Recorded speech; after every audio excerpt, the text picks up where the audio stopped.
Well, we are almost to the end of our series, Follow, what it means to follow Jesus. We're in episode 7 today, which means we've got one more episode next week before we wrap up. And listen, if you feel like you're coming in at the end of the movie, if you missed any of the previous messages, you can find them all online. Go to our website, wearegracepoint.com, click the link at the top that says podcast, and you can find all of the previous messages there for you to catch up on. Now, listen, this is especially important today, because for some of you, as you're going through today's message, about halfway through, you're going to be thinking to yourself, man, I just wish my boss was here to hear this. And then 2/3 of the way through, you're going to be thinking to yourself, how can I get my boss to hear this message without letting my boss know that I'm the one that wanted him or her to hear this message? But listen, if you are here today and you don't have a boss because you are the boss, you're the manager, you run the branch, you run the division, you're in charge, you own the company. If that's you today, then I'm sorry, but you're stuck. Because you are here, I believe that you're going to leave today either being really, really excited, or you're going to leave today feeling really, really accountable because of what we're going to talk about. Now, throughout this series where we've been talking about what it means to follow Jesus, one of the things we have to recognize is that all of us are in different stages of following, right? For some of you, you grew up in the church. And so you grew up believing that Jesus is who he said he is. And so following came a little bit easier for you. Some of you, you just started following. You may have had a bad experience at church in your past and walked away from it and just recently have come back. But one of the things that we've talked about from the very beginning is that you don't have to be a believer to follow Jesus. In fact, many of Jesus's first followers, even his first disciples, weren't believers. And you don't have to obey everything that Jesus said to follow Jesus. Most of Jesus's first followers didn't obey everything that he said. See, we're all in different places in our following, different stages. But for most of us, all we're doing is we're just trying to figure out what it means to follow Jesus. But when we talk about following Jesus, there is an assumption that we haven't really talked about throughout this series, but I want to talk about that today. And that assumption is this, is that if Jesus is someone we should follow, then he must be a leader worth following. Now, we don't think about this because when we think about Jesus, we don't really think of him in terms of leadership, right? We think of him as being a religious figure, but we don't really think of him as being a great leader.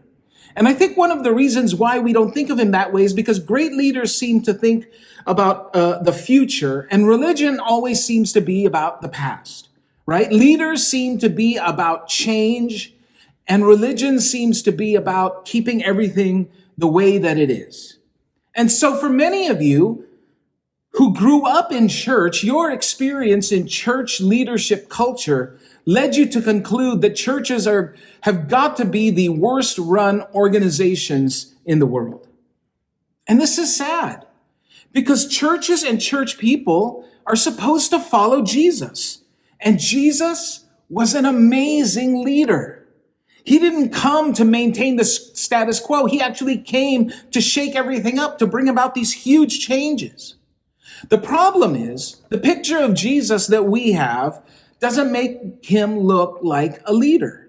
Like when we think about the pictures we see of Jesus, about the movies, how he's portrayed in movies, Jesus always kind of looks confused and dazed, right? He's always needing help. They're always helping him on the boat, trying to make sure his skirt doesn't get caught as he's walking into different places. And it doesn't leave us with this impression that he is a leader. In fact, we look at him sometimes and he seems just so weak. But listen, we wouldn't be talking about this guy 2,000 years later if there wasn't something extraordinary about his leadership. So today, what I want to do in our time together is to look at a passage where Jesus will actually give us the secret to great leadership. And listen, if you're a follower of Jesus, then this is the leadership philosophy that Jesus not only invites us into, but he commands us to follow. Now, I know what you're thinking. Can we really take Jesus' leadership seriously? Well, to put it in terms that we'd understand today, look at it this way. Jesus built his brand in only 3 years. He has millions of social media followers and hundreds of thousands of franchises all over the world. That's more than you will ever do. It's definitely more than I will ever do. And so what I want us to do today is I want us to look at a conversation that Jesus has with his followers, with his disciples, that first group of people who hung around him for 3 years. The disciples, they got into an argument about where they fit in Jesus's organizational chart. And so Jesus has to call them in for a chat. And in that chat, in that conference that he has with his disciples, he shares his unique approach to leadership, his unique approach to the exercise of authority. And then he commanded them, and he commands us to do it as well. This is how followers of Jesus lead. And listen, if you've ever worked for a great company or a great boss, this is what they did.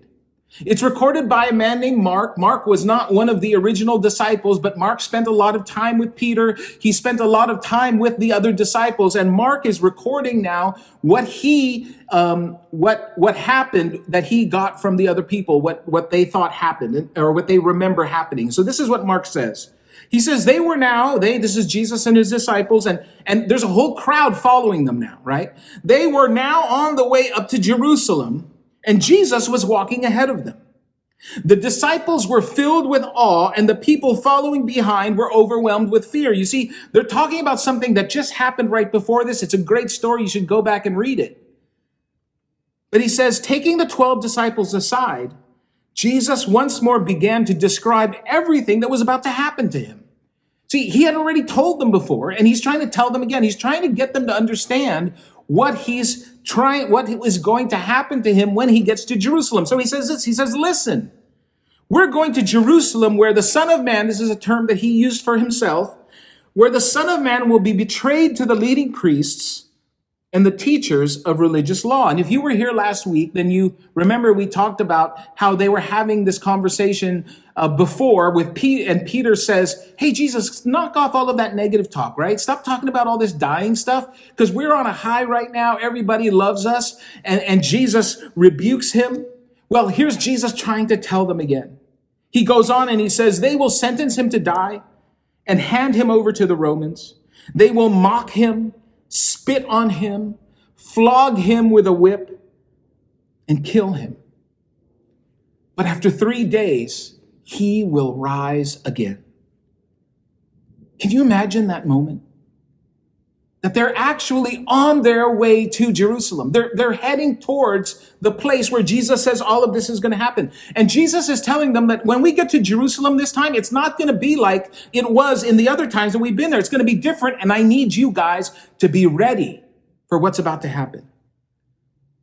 I'm going to be arrested, and I'm going to be mocked, and I'm going to be beaten. I'm going to be spit on. I'm going to be flogged, and they're going to kill me. But don't worry, after 3 days, I will rise again. And Mark tells us this is their response. Listen to this. Then James and John, the sons of Zebedee, came over and spoke to him.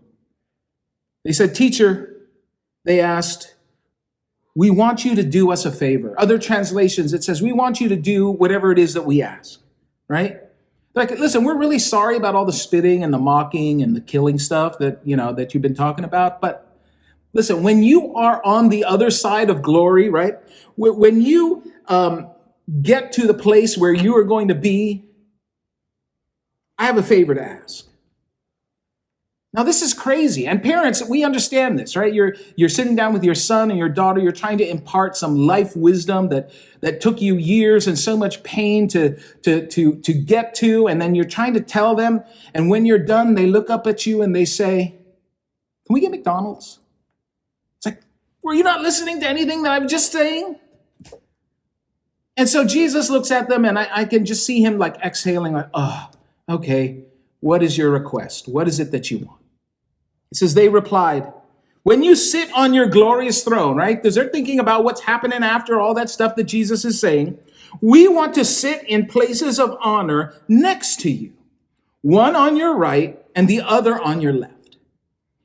It's like, hey, Jesus, listen, once all that stuff is done, the mocking, the spitting, the flogging, the killing, all of that, we know that you're going to be sitting on the throne, right? And they didn't think that this was a throne in heaven. They thought this was a throne right there in Jerusalem. Because remember last week, we discovered that the disciples believed that Jesus was just biding his time, that he was just waiting for this moment where he was going to throw off his rabbi robes and he was going to be Jesus, the warrior king, and just defeat everybody, defeat Rome, and bring Jerusalem back to its place when it used to rule the world. And they're saying, look, Jesus, listen, look, I know you're going to have the big office in the corner at the penthouse, but we don't want that. You know, that's your office, okay, but can we get the office to the left of you and to the right of you? And Jesus looks at them, right? And he tells them, he says in the conversation, he says, you guys can't handle that. You guys wouldn't be able to handle it. And Jesus doesn't get mad at them. I mean, if I was me and I was there and I was trying to tell them the stuff that was going to happen to me, it was just absolutely horrible, and all they could ask for was, can I be on your right and can I be on your left? I would be mad. But Jesus wasn't mad.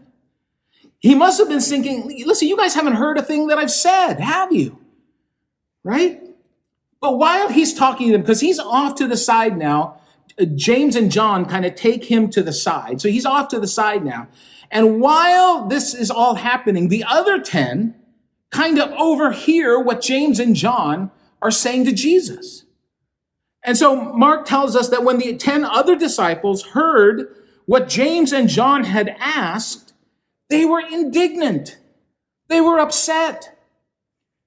But the problem was that they weren't indignant because James and John were insensitive to Jesus, right? That's not why they were upset. He's telling us about all this spitting and mocking and flogging and all you can think about is a favor. That's not what they were saying. No, they're offended because they felt like they were left out. Like Jesus is over there with James and John, and James and John are already calling dibs on the offices at the top, and they're like, what about us? And so a fight breaks out among the disciples over where each of them fit in the organizational chart. Which one of them is going to get the office next to Jesus? Which one of them is going to get the window view, the private bathroom, the perfect parking space? And Jesus is there and he's hearing all this and he just calls a timeout. He says, so Jesus called them together and said, and this is what he says. He says, you know that the rulers in this world lord it over their people, and officials flaunt their authority over those under them. This is what he's saying. He's saying, listen, you know how leadership works in our culture. Very similar to how it works in our culture today, right? When you're the leader, you lord it over all the people who are under your authority. When you have authority, you leverage your authority to do what's best for you. The people are there to serve you. In our world, it looks like this. Here, this is a typical organizational chart of leadership, whether it's in the nonprofit world or in the church world or even in the business world. This is what an organizational chart looks like, right? There's you at the top. And then under you, you might have 5 direct reports. And all of those 5 direct reports, they are for you. That's who they're for. They're for you. And they're there to do things for you. Now, each of those 5 direct reports have 5 direct reports. And those direct reports think that they are there for their supervisor, but ultimately, they are all there for you. So when Jesus says this to them, you know how the authorities lord it over you? The disciples are thinking, yep, that's exactly what happens. That's why we want to be in charge. We don't want to be ruled over. We want to be the rulers. We know we can't be you, Jesus, but can we be like a little you? so that we can lord it over the littler yous, right? They're just saying, we don't want the top job, just underneath, and give us a little bit of that. We know how it works. That's why we want to be on your right hand and on your left hand. And Jesus looks at them, and maybe he's got a little smile forming on the edge of his mouth. And he says, yeah, that's how the world does it. But among you, it will be different. In other words, yeah, that's the world, but not you. You know how it works in the Roman Empire. You know how it works in the culture. You know how it works in the business world, but not with you. It's going to be different with you. You know how when you're the boss, everyone under you is there to do your bidding for your pleasure? It's all about you. That's how it works, but not with you. It's going to be different with you. And then Jesus does what he has done so often before. He turns everything completely upside down. And he says, listen, if you're going to follow me, if you're going to tell people that you are one of my followers, then you're going to have to lead the way I lead. And here's how I lead. He says, whoever wants to be a leader among you, whoever wants to be a leader among my followers, right? He's talking to his disciples. Whoever wants to be a leader. In other translations, it says, whoever wants to be great. There's something about greatness and leadership together. You want to be great. You want to be a leader. You want to exercise authority. You want to be the boss. You want to run the whole department. You want to run the whole office. You want to run the whole branch. You want to be responsible for great responsibilities. Jesus says, okay, if you want to be great the way that I am great, and listen, I expect you to be great the way that I am great, then here's how it works. And Jesus says, whoever wants to be a leader among you must be your servant. And I can just hear them. I can imagine their faces like, huh? Aw? What? And he goes on, he says, and whoever wants to be first among you must be the slave of everyone else. And maybe they were thinking the same thing that you're thinking right now. How is that even going to work? Like, if I do that, how is anything going to get done? What do you mean if I want to be a great leader, I have to be a servant? What do you mean if I want to be first, I have to be a slave to all?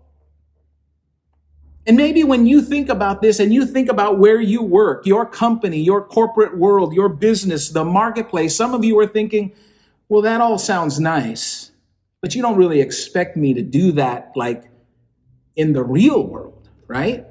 Because Pastor, that may work in the church world or in the nonprofit world or some other religious context, but that doesn't work in the real world. And this is exactly why we're talking about this today. Because listen, if you're going to be a follower of Jesus, you can't just follow Jesus while you're at church. You can't just follow Jesus one day a week. You can't just follow Jesus when it comes to your parenting. You can't just follow Jesus when it comes to how you deal with your marriage. If you're going to be a Jesus follower, then you have to follow Jesus in every area of your life. And so Jesus followers have to learn to lead like Jesus, to not lord it over people, but to learn to serve people. And there may be some of you who work in organizations already where this happens all the time. Some of you lead departments or branches or offices or franchises or companies where they've learned to lead this way. But it had to be learned because this type of leadership does not come naturally to us. Now, let me tell you, here's what Jesus is not saying. He's not saying that he's against point person leadership, right? The reason that we know that is because Jesus was a point person leader. And Jesus appointed point people to lead. So Jesus isn't saying, listen, all you got to do is just stand at the door, just stand there and just say, everybody, you first. No, you first, you first, you go, you go. Because if you do that, you really won't get anything done. Jesus didn't do that. Jesus got an extraordinary amount of things done. And so did Jesus' followers. Jesus isn't teaching us to be passive or to be unproductive. He's simply teaching us that when we have authority, when we have power, we are supposed to leverage our power and our authority for the benefit of those under our authority. That's it. When we have authority, we're supposed to leverage our authority for the benefit of those under our authority. Whether that happens at home or at church or in the marketplace or in the community, wherever it is that we find ourselves. And listen, if you've ever seen this done, you've seen that it creates a much better work environment and a much stronger work culture, even though it seems counterintuitive. But listen, if you think about it, you'll see that it really makes sense. I mean, here's why. If you are in an organization or company, if the organization or company that you work for, if the person who is in charge, the person at the top, the person who's leading, if their belief, and they let you believe that they are there for them, then you better be on the lookout for you. Right? Some of you work in places like that, where you know that the guy at the top or the girl at the top is there for them. And so you need to look out for you. If you don't work in those places, some of you have actually created that workplace accidentally where you are. I'm in this for me. It's all about me, my reputation, my career, my advancement. And if you've ever worked in an environment like that, you know you have to watch your back because no one else will. But imagine an environment, an office or a company where you believe that the person above you is actually for you. Because then you can be for the people that report to you. This is the kind of organization that Jesus wants us to create wherever we go. Wherever we exercise leadership of any kind of authority, that we would make sure that the people under our authority would live and work with the confidence of knowing that you are for them and not just for yourself. And Jesus says, listen, if you're going to lead like me, then you've got to lead like this because this is how it works best. Now, here's an interesting thing. And some of you, you've been thinking about this. You're already way ahead of me. But in every generation, there are people way smarter than me who do research and write books and give talks about leadership and management and what it takes to be a great leader. You've read the books, the 7 Habits, the 21 Irrefutable Laws, the 3 things you've got to do, the 6 steps. And all of these basically come up with the same ideas. They just lay it out differently, right? In the 80s, it was with Stephen Covey, who discovered this. In the 90s, it's John Maxwell. For a lot of us today, it's Jim Collins, which he kind of encapsulated in his book, Good to Great. And if you've ever read Good to Great, Jim Collins highlights what he calls a level 5 leader, a great leader, a leader of leaders. And he lays out the characteristics of a great leader, whether it's in the boardroom or in the marketplace or in the nonprofit world or even in church world, in any organization. And because Jim Collins is a researcher, he did his research, and in the book, he admits that when he went to find out what was the distinguishing characteristic of a great leader, what is it that makes a great leader, he thought it would be charisma. He thought that wherever you found a great leader leading a great company or a great organization, what you would find was a charismatic leader running the show. And Jim admits that his assumption was wrong. That his research found out that the distinguishing characteristic of a great leader, the one thing that every great leader of every great organization had in common, was not charisma. In fact, that characteristic was humility. Humility. And so Jim Collins comes to the conclusion that yes, there is this tension in great leaders. This tension where on the one side, they want to move the company forward. They want to move the organization forward. They want to get things more done. They want to see change in the culture or in the marketplace or in that organization. But combined with that is this incredible sense of humility that is so compelling that it draws people in his or her direction.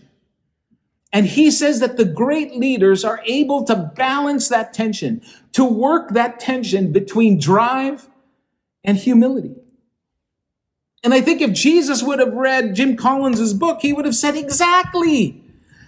That's what I've been telling you for the last 2,000 years.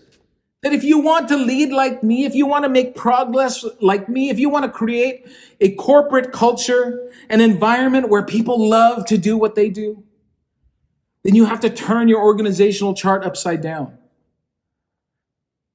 And listen, the more authority you have, the more responsibility you have to the people who are under your authority. Here's Jim Collins summarizing for us in today's language. He says, level 5 leaders embody a paradoxical mix of personal humility and professional will. They are ambitious, to be sure, but ambitious first and foremost for the company and not themselves. Now think about this. Jim doesn't say that this is what I think great leaders should do, right? This isn't he's testing out an idea. He's saying this is what we've discovered that great leaders do. This isn't what we think they will do. This is actually what we see them doing. We look at the great leaders of great companies, and this is what they all have in common. That somehow in the midst of all of the drive and all of the ambition and all of the progress and all of that adrenaline rush that great leaders have, that there is also a genuine concern that goes beyond their personal careers and their personal ambition. A concern for the people they lead and the company they lead. Listen, that's pretty powerful. And it all started with Jesus, who tells us that if we are going to be a great leader, if you're going to lead like me, then you lead for the benefit of the people you lead. Now, one thing that I've been saying all throughout this series is that I've said that if you follow Jesus, your life will be better. It's true. You'll do life better. And in the last couple of weeks, we talked about how there will be times where your will be going this way and God's will be going this way. And listen, there's going to be those times, but those times are the exception, not the rule. And this is a perfect example. Because if you've ever worked for someone or for a company where they had your best interest in mind, you know what an amazing and life-giving environment that is. In fact, studies have shown over and over again that a positive work environment is more important to an employee than the amount of pay that they're getting. And if you've ever worked for someone where it's all about them, then you know that everyone there is always on the lookout for a new opportunity somewhere else. That the only reason they're there is either because they can't find anything better or they can't afford to go anywhere better. But they're always looking for something better. Now listen, in the time that we have left, I want to talk about two principles that I think will help with the practical application of this wherever it is you are in your organization. Now, I know that a lot of you think of me as your pastor, as the pastor of the church, as the preacher, but I actually spend about half of my time during the week leading the organizational part of our church. Now, we're an average sized church. And so you might think, well, how hard can that be? But a lot of you also know that I came into vocational ministry much later in life than most people. And before I went into ministry, I was in the marketplace. I ran a real estate and construction company for many, many years. I owned and ran a healthcare company where we had over 65 employees. And I was always interested in the leadership side of organizations. It was always one of those things that I just loved to read about. I read all the books. I went to all the conferences. I listened to all the TED Talks. And so I feel this incredible responsibility to get this right. And listen, I don't always get this right? But especially because we are a church and because I feel that we are called to live out the teaching of Jesus in our organizational culture, this is really important to me. And one of the ways that I've used in the past and still do now to drive this into the organizational culture is to simply ask one question. One simple question. What can I do to help? Now, look, I didn't come up with this question. I learned this question from another leader who leads both in the marketplace and in church world. But over the years, I have used this question over and over again. What can I do to help? Because when you ask that question, what you're basically saying is, how can I loan me to you for you? How can I bring my resources, my authority, my leadership, all of the things that I have control over, how can I leverage that for your benefit? For the benefit of your department or for the benefit of your team?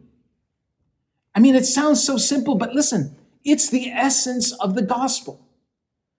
It's the essence of this message where God looks down on this sin-filled and broken world and asks the question, what can I do to help? Because he knew that we couldn't fix it on our own. On our own, we're just a mess and we need help. And so he said, what can I do to help? How do I loan me to them? How do I loan who I am to benefit who they are? How do I loan what I have for what they need? Now listen, for some of you, if you walked into work tomorrow and your boss said to you, what can I do to help? You just pass out, right? I mean, because you work in a place where the bosses are supposed to ask that question, or where bosses aren't supposed to ask that question. You're supposed to ask that question to the boss, not the other way around. But for some of you, you're the boss. And because you're the boss, you're the office manager, you're the shift manager, you're the department manager, you are the I in what can I do to help? And I'll bet if you were to stop into 2 or 3 offices or desks or cubicles or stations and say, hey, listen, I know you're working on this or you're working on that, but I just wanted to ask you, what can I do to help? Like if you did that, they might pass out because they think that they are there for you. They don't view you as being there for them. And Jesus would say, look, it's not that hard. It isn't. You want to lead a great organization, a great company, a great office, a great branch, a great division, a great team? If you want to do that, then you are to leverage your authority, your power, your resources for the benefit of those under your authority. And one of the simplest ways you can do that is to inject into your culture this simple but very powerful question. What can I do to help? The other thing you can do, and one of the things that I learned years ago, is to look for opportunities to do for one what you wish you could do for everyone. Do for one what you wish you could do for everyone. Look, Jesus did this all the time, right? I mean, you read the Gospels, you see that Jesus didn't heal everyone, right? Jesus didn't feed everyone. Jesus didn't visit everyone. He didn't stop in every town, but he did for one what he wished he could do for everyone. It's what they refer to as symbolic leadership.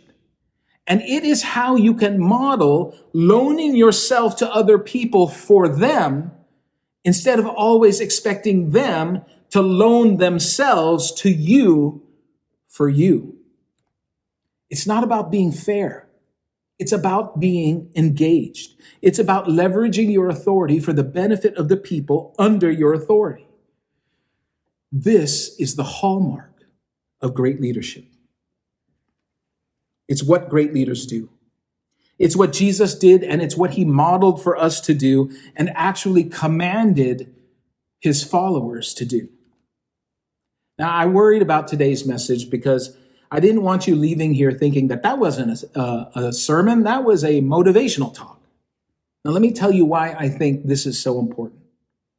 See, I believe that organizations, divisions, departments, companies that are led by Jesus followers ought to be the most productive, effective, efficient, nimble, focused, healthy, and profitable organizations, divisions, departments, and companies in the entire country. Because who doesn't want to work for someone where it's all about you and not about themselves. And I believe that if we can get this right, that in our generation, we can change how the culture and how business looks at Jesus followers. That if we get this right, everyone will want to hire a Christian. That they'll say, listen, I don't believe what they believe, but I love having them work for me. That when people are looking for work, they would want to work for a Christian. And they'd say, well, those Christians, I don't really believe what they believe, but I sure want to work for one. Because they're honest and they're more productive. And they care about you like they care about people. And they measure success the way the company measures success, not the way one person in the company measures success. They're professional, they're diligent, and they get the job done. I mean, it's almost like they work like they're working for God and not their bosses. But listen, if you're going to do this, and I especially want to talk to the men out there like me, one of the things that you're going to have to do if you're going to put this into play is you're going to have to confront your ego. Because we grew up in a culture that says it's all about me. It's all about my career, my name, my brand, my advancement. It's all about me. But if you're a Jesus follower, you're going to have to ask yourself, is my name great enough to give my life to? Am I great enough to live my life for? I mean, am I worth giving my life to? Because unless you're the president of the United States or you do something catastrophic and you go into the history books, 5 years after you're gone, no one is going to be thinking of you, except maybe your family and friends. And 10 years after you're gone, even your family and friends won't be thinking much of you. I mean, how often do you sit down and think about your grandparents? How many years went by before they were just a distant memory in an old picture frame? So here's the bottom line for me. Don't live, and certainly don't work for your own glory. It's too small of a thing to give your life to. Work and live for the glory of the one whose name is above every other name. Jesus has invited you to follow. And listen, follow in every area of your life. The disciples got this, and they never leveraged their extraordinary popularity for themselves. And they changed the world. And 2,000 years later, we're still talking about them. Because they made the decision to say, it's not all about me. We're not going to do it the way everyone else does it. We're not going to leverage our authority for our own benefit. Instead, we're going to leverage our authority for the benefit of those we have authority over. And if you do this, you'll be better off. Your company will be better off. Your organization will be better off. Your department will be better off. Your branch will be better off. The marketplace will be better off. The world will be better off. Because life is better when we follow Jesus. Listen, this is how the conversation ends. Jesus says, for even the Son of Man came not to be served. In other words, listen, if you're a Jesus follower and you think it's all about you, then it's like you're saying you're more important than Jesus. I'm not more important than Jesus. You're not more important than Jesus. Jesus says, for even the Son of Man came not to be served, but to serve others and to give his life as a ransom for many. So he's saying to you and to me, follow me. Follow me.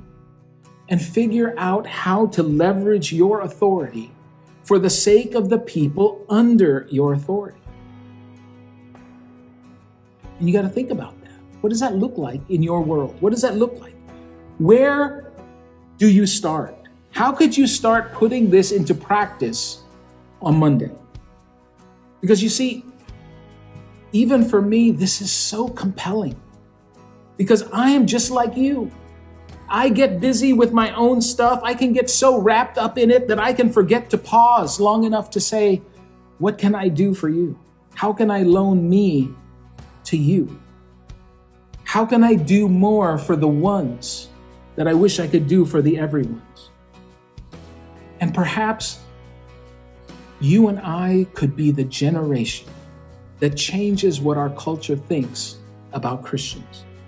simply because of our willingness to show the kind of humility that Jesus modeled for us and invited us to show in the marketplace and to the people around us? What would that look like?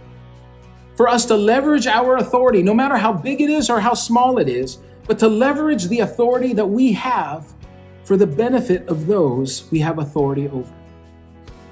That is what Jesus did. That is what he commanded us to do.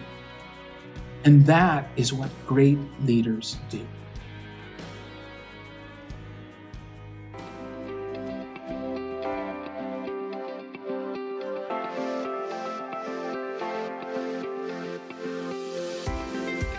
Thank you for joining us for this week's message. Gracepoint Church is located in South San Francisco, California. For additional content or to find out more information about Gracepoint Church, visit us online at wearegracepoint.com.